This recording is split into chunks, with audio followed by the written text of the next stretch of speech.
여러분 안녕하십니까? 광주 MBC 뉴스투데이 시작합니다. 먼저 오늘의 주요 뉴스입니다. 대선이 1년여 앞으로 다가왔습니다. 여야 대권 주자들의 움직임이 활발해지는 가운데 호남의 민심이 어디로 기울지 주목됩니다. 정부가 공공택지지구로 지정한 광주 산정지구에 대해 광주시가 공직자들의 땅 투기 여부를 전수조사하기로 했습니다. 직접 업무와 관련이 있는 공직자의 경우는 배우자와 직계 좀비속까지 조사할 방침입니다. 냉장고와 세탁기 부품을 생산하는 광주의 중소기업에서 산재 사고가 발생해 노동자 1명이 숨졌습니다. 경찰은 안전수칙 위반 여부를 조사하고 있습니다. 보험사 콜센터 집단 감염과 관련해 자가격리 해제 전 검사에서 코로나19로 확진되는 사례가 무더기로 나오고 있습니다. LH 직원들의 신도시 땅 투기 의혹 충격파가 일파만파 커지고 있는 가운데 광주시가 공무원들을 상대로 땅 투기 의혹을 조사하기로 했습니다. 우선 3기 신도시와 함께 개발 계획이 발표된 광산구 산정지구의 투기 의혹을 조사한 뒤 사실이 확인되면 다른 토지 개발 사업으로 조사를 확대할 예정입니다. 김철원 기자입니다. 정부가 2029년까지 13,000호 규모의 아파트를 공급하겠다고 발표한 광주 산정지구입니다. 7만 호가 공급되는 경기도 광명시흥, 18,000호의 부산 대저지구와 함께 정부의 집값 안정 대책의 호남 거점입니다. 그런데 LH 직원들의 땅 투기 의혹이 국민적 공분을 사면서 산정지구를 향해서도 의심의 시선이 생기고 있습니다. 광주시는 공직자들을 상대로 산정지구 땅 투기 의혹을 선제적으로 전수조사하기로 했습니다. 현재까지 전혀 발견된 투기 의혹이 없음에도 불구하고 이번에 전수조사하기로 결정한 것은 우선 첫 번째는 공직을 이용해서 사익을 추구하는 것은 어떠한 경우에도 용납되지 않아야 된다 하는. 조사 대상은 최근 5년 동안 근무 이력이 있는 광주시청과 광산구청 공직자들이며 업무를 직접 담당한 공무원의 경우 배우자와 직계 좀비속까지 조사에 포함됩니다. 광주시는 산정지구를 조사해서 공직자들의 땅 투기 의혹이 사실로 드러나면 광주 지역에 현재 진행되고 있는 다른 개발 사업으로도 공직자들의 땅 투기 의혹 조사를 확대한다는 계획입니다. 이럴 경우 9개 공원에서 진행되는 민간공원 특례 사업과 평동 준공업지구 개발 사업, 각종 재개발, 재건축 사업 등으로 조사가 확대될 가능성이 있습니다. 이용섭 시장이 예단을 갖지 않고 조사하겠다고 한 상황이고 조사에 시간이 많이 걸리지 않을 것으로 보여 공직자 부동산 투기 조사가 확대될지 여부는 조만간 결정될 것으로 보입니다. MBC 뉴스 김철원입니다. 여수 신도심의 신축 아파트 분양권 거래에 대해 지자체가 불법 전매 여부를 조사하고 있습니다. 실거래가 신고 내역을 들여다보니 다운 계약 등의 의심 사례가 수두룩한데요. 단속이 용두사미로 끝나는 경우도 적지 않아 관계기관들의 적극적인 의지가 필요해 보입니다. 문형철 기자입니다. 지난해 초 분양을 마친 여수 신도심의 아파트 단지입니다. 분양 가격은 확장비를 포함해 3억 원 가량이었지만 올해 1월 전매 제한이 풀리자 저층은 5천만 원 이상, 고층은 1억 원 이상의 웃돈이 붙었습니다. 그런데 지금까지 거래된 80여 건의 실거래가 신고 내역을 들여다보니 대부분 분양가와 별 차이가 없습니다. 양도세를 적게 내기 위해 거래 가격을 실제보다 낮게 신고하는 이른바 다운 계약이 이루어진 것으로 보입니다. 다운이 들어간 거죠. 저층은 한 9천 선, 최고가는 1억 8천 정도. 지난달 지자체가 전수조사 계획을 발표한 이후 분양권 거래 건수가 크게 줄었지만 매매가를 낮춰 신고하는 등 불법 거래 의심 사례가 이어지고 있습니다. 전매 제한 기간 이전에 지금 의심이 되는 분양권을 거래한 의심이 되는 사례가 지금 일부 나오고요. 그 의심 자료는 경찰서에다가 의뢰를 해서. 하지만 세무서의 금융거래조사나 경찰의 충분한 수사가 뒷받침되지 않으면 단속은 용두사미로 끝날 수밖에 없습니다. 실제로 지난해 분양권 불법 거래가 성행했던 순천의 경우 인력 등을 이유로 관계기관들이 후속 조치에 소극적인 모습을 보이면서 다운 계약 등의 불법 행위가 여전한 상황입니다. 문제 없게 잘 하셔야죠. 그 부분은 오셔서 직접 만나 뵙고 말씀을 드릴게요. 부동산 시장 정상화에 대한 관계기관들의 의지와 행정력이 시험대에 오른 가운데 여수시는 1차에 이어 최근 2차 조사 대상 60여 명에 대해서도 금융자료 제출을 요구했습니다. MBC 뉴스 문형철입니다. 오늘도 일교차 큰 날씨가 계속되겠습니다. 광주의 아침 기온 5도 안팎으로 시작해서 한낮 기온은 15도 안팎으로 아침 기온과 낮 기온 모두 어제와 비슷한 가운데 일교차는 10도가량으로 매우 크게 나겠습니다. 옷차림에 유의하셔야겠습니다. 오늘 하늘은 구름이 가끔 많은 가운데 대체로 맑겠습니다. 이 미세먼지 농도도 보통 수준 보이겠는데요. 대기가 대체로 정체된 데다 대기 중 습도도 낮은 상태라서 대기 중에 먼지나 연기가 떠서 부옇게 보이는 현상인 연무가 짙겠습니다. 날씨 정보였습니다. 대통령 선거가 1년 앞으로 다가오면서 여야 대권 주자들의 움직임도 빨라지고 있습니다. 다음 달 재보궐 선거 결과가 대권 구조에 영향을 미칠 것으로 보이는 가운데 호남의 민심이 어디로 움직일지 주목됩니다. 이계상 기자입니다.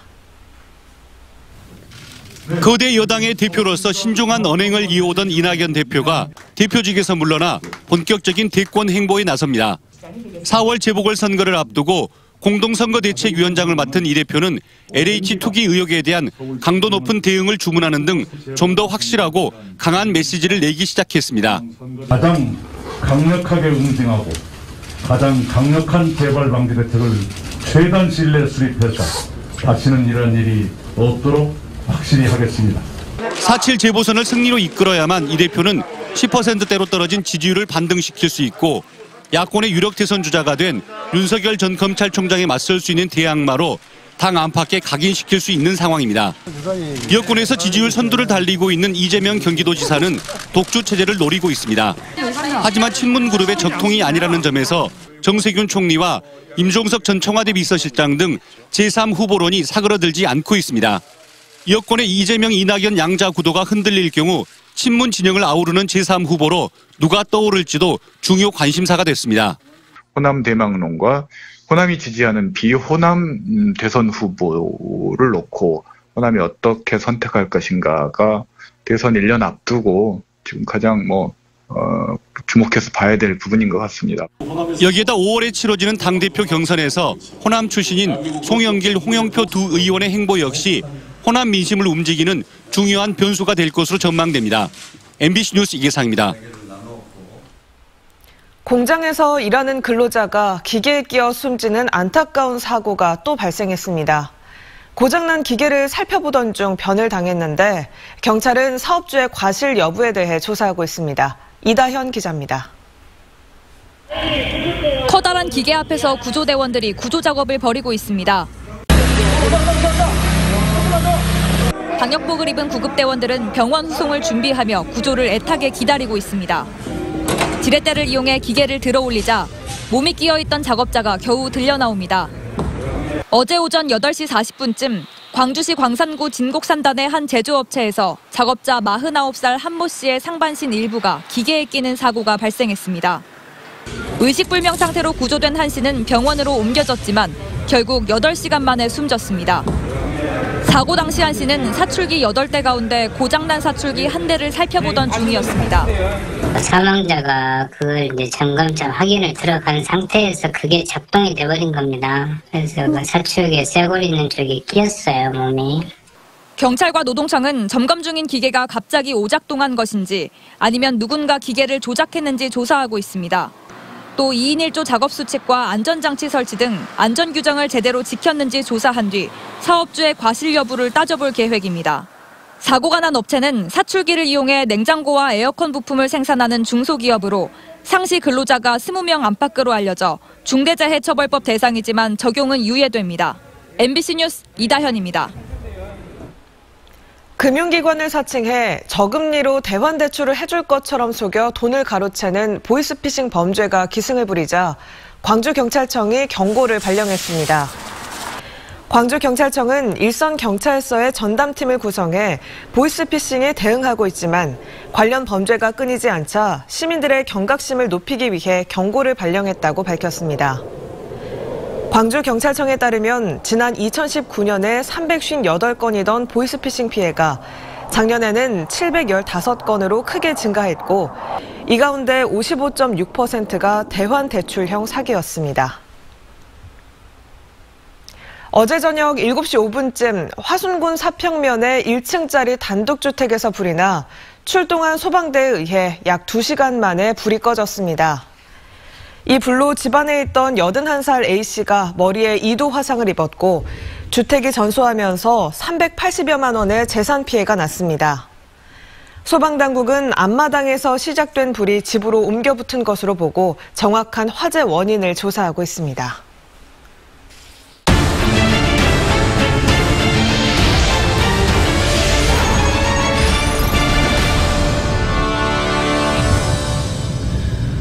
코로나19 확진자가 전국적으로 300~400명대를 이어가고 있습니다.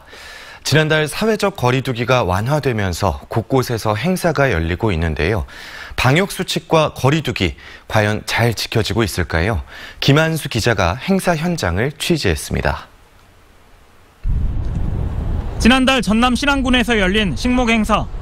행사장 입구엔 온도계와 방문자 명부가 놓여 있지만 모두 지나칩니다. 취재진을 제외하곤 군수 등 30여 명의 참석자 누구도 명부를 작성하지 않습니다.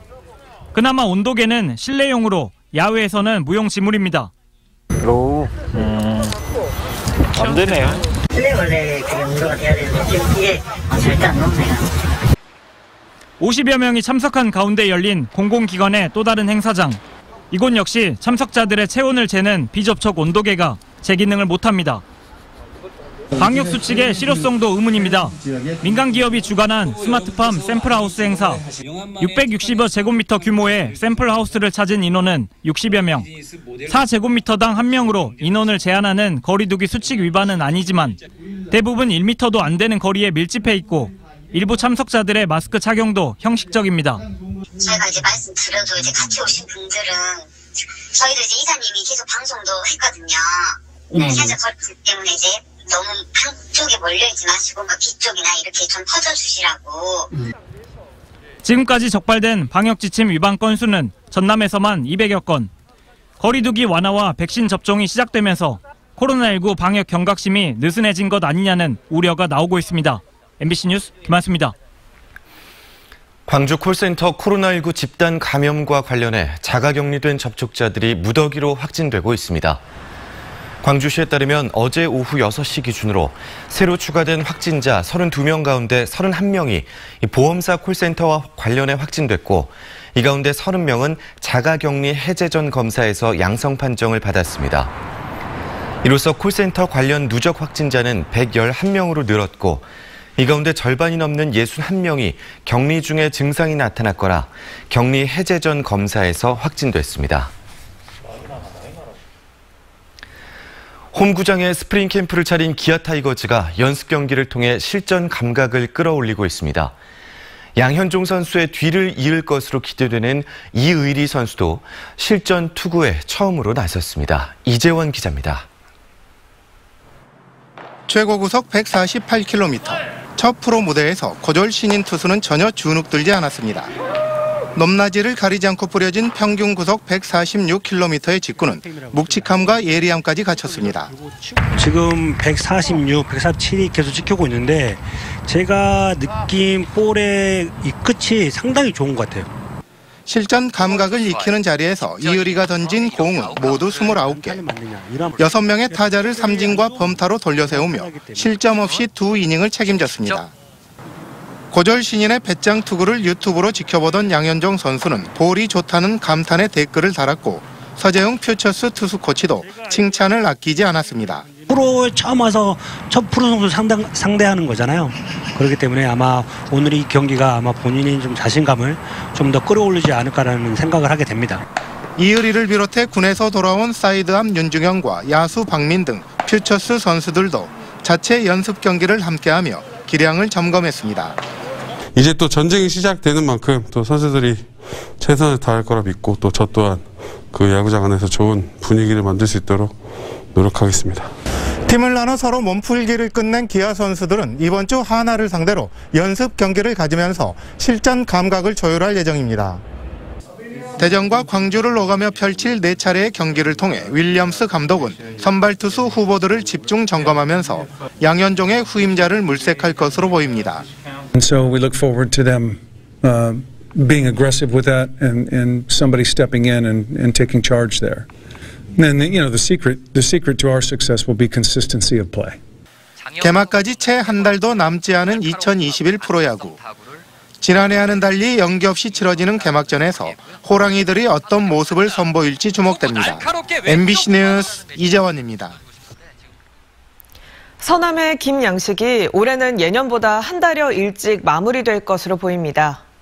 기상 악화와 코로나19 여파에 따른 인력 부족, 게다가 괭생이 모자반까지 덮치면서 어민들이 김농사를 서둘러 포기하고 있습니다.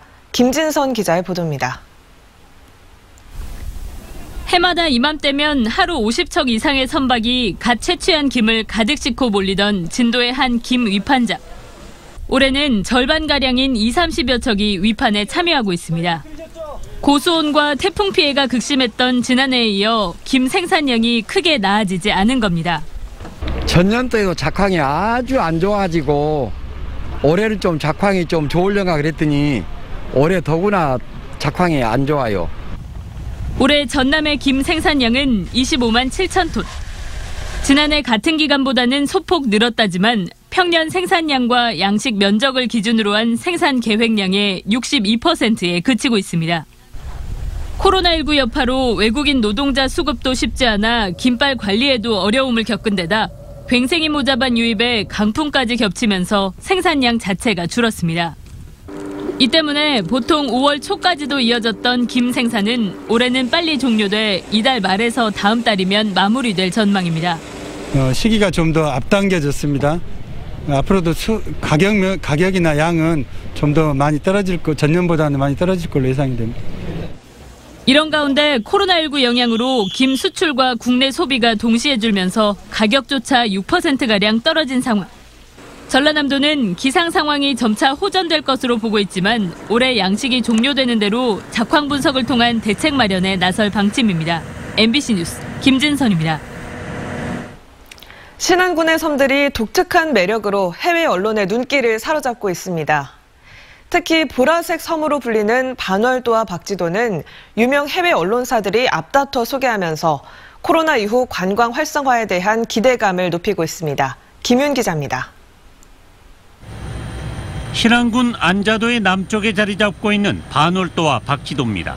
지난 2008년 문브릿지와 지난해 퍼플교 등 2개의 도보다리로 연결돼 있습니다. 보라색으로 칠해진 다리를 걸어서 두 섬에 닿으면 집집마다 보라색 지붕과 라벤더가 여행객을 맞습니다. 한겨울 코로나 상황 속에서도 퍼플섬에는 관광객들의 발길이 꾸준히 이어지는 등 유명세를 타고 있습니다. 이 퍼플교가 좀 소문난하고 유명하다 해가지고 한번 겨울인데도 불구하고 일부러 경기도 양주에서 멀리 한번 찾아와 봤습니다. 특히 퍼플섬은 국내는 물론 해외에서도 주목받고 있습니다. 미국 주요 언론인 CNN은 사진작가들의 꿈의 섬이라고 소개했고 폭스뉴스도 퍼플섬의 독창성을 조명했습니다. 또한 독일 최대 위성-TV 방송 프로지뱅과 홍콩의 유명 여행 잡지 유 매거진에도 소개되기도 했습니다. 영국의 로이터 통신도 이 같은 소개 대열에 합류해 눈길을 끌고 있습니다. 이러한 부분들이 계속해서 세계적으로 알려지게 된다면은 저희 천사섬 신안군의 이미지는 물론 관광객이 급증하면서 지역 경제 활성화도 아마 도움이 되지 않을까 이렇게 생각하고 있습니다. 섬마다의 특징을 살린 색과 꽃으로 섬 관광 마케팅에 나선 신안군의 도전이 새봄을 맞아 기지개를 펴고 있습니다. MBC 뉴스 김윤입니다. 국립광주박물관은 광주와 전남의 역사를 체계적으로 소개하는 역사문화실을 새롭게 열었습니다. 박물관 2층에 있는 역사문화실은 광주 신창동 농경유적 출토품과 구한말 우국지사 황현의 매천집 등 선사시대부터 조선시대에 이르는 광주와 전남의 역사문화유산을 상설 전시합니다. 국립광주박물관은 지난해 아시아 도자문화실 개관에 이어 역사문화실을 새롭게 열면서 상설 전시관 개편을 모두 마무리했습니다. 광주시가 전기차 급속 충전기 설치 지원금을 지난해보다 2배 더 늘렸습니다. 광주시는 500만 원에서 1,000만 원이던 지원금을 올해는 급속 충전기 한 대당 1,000만 원에서 2,400만 원까지 늘렸다며 주유소와 식당 등 민간 사업자들의 신청을 기다린다고 밝혔습니다. 한 대당 3,500만 원 하는 급속 충전기의 경우 지난해에는 1,250만 원의 자부담이 필요했지만 올해는 750만 원으로 줄어들었습니다. 광주시가 도시철도 2호선 개통에 맞춰 시내버스 노선을 전면 개편하기에 앞서 시민들의 의견을 수렴하기로 했습니다. 광주시는 온라인 소통 플랫폼인 바로소통 광주를 통해 오는 9월 말까지 시내버스 노선 개편에 대한 시민들의 의견을 수렴한다고 밝혔습니다. 또 교통정보 데이터와 시민 의견을 바탕으로 올해 말까지 개편 초안을 마련하기로 했습니다. 봄 기온이 점차 짙어지고 있는 요즘 큰 일교차에는 주의가 필요합니다. 광주의 아침 기온 5도 안팎으로 시작해서 한낮 기온은 15도 안팎으로 아침 기온과 낮 기온 모두 어제와 비슷한 가운데 일교차는 10도가량으로 크게 나겠습니다. 옷차림에 유의하시기 바랍니다. 하늘은 대체로 맑겠습니다. 가끔 구름의 양이 많겠습니다. 미세먼지 농도도 보통 수준으로 먼지 농도는 높지 않겠는데요. 대기 중에 습도가 낮은 데다가 대기도 정체되어 있는 상태라 먼지나 연기가 떠서 부역해 보이는 현상인 연무는 짙겠습니다. 주의가 필요합니다. 광주의 현재 기온 5도 안팎 보이고 있습니다. 한낮 기온 12도에서 15도 분포로 어제만큼이나 포근하겠습니다. 목포의 낮 기온 11도로 예상되고요. 완도의 낮 기온은 15도 안팎 보이겠습니다. 순천의 낮 기온은 16도 안팎으로 예상됩니다. 바다의 물결은 먼바다를 중심으로 1, 2m로 일겠습니다. 당분간 낮 기온이 높게 오르면서 일교차 큰 날씨는 지속되겠고요. 목요일과 금요일 사이에는 비가 내리겠습니다. 날씨 정보였습니다. 이상으로 광주 MBC 뉴스투데이를 마칩니다. 함께해 주신 여러분 고맙습니다.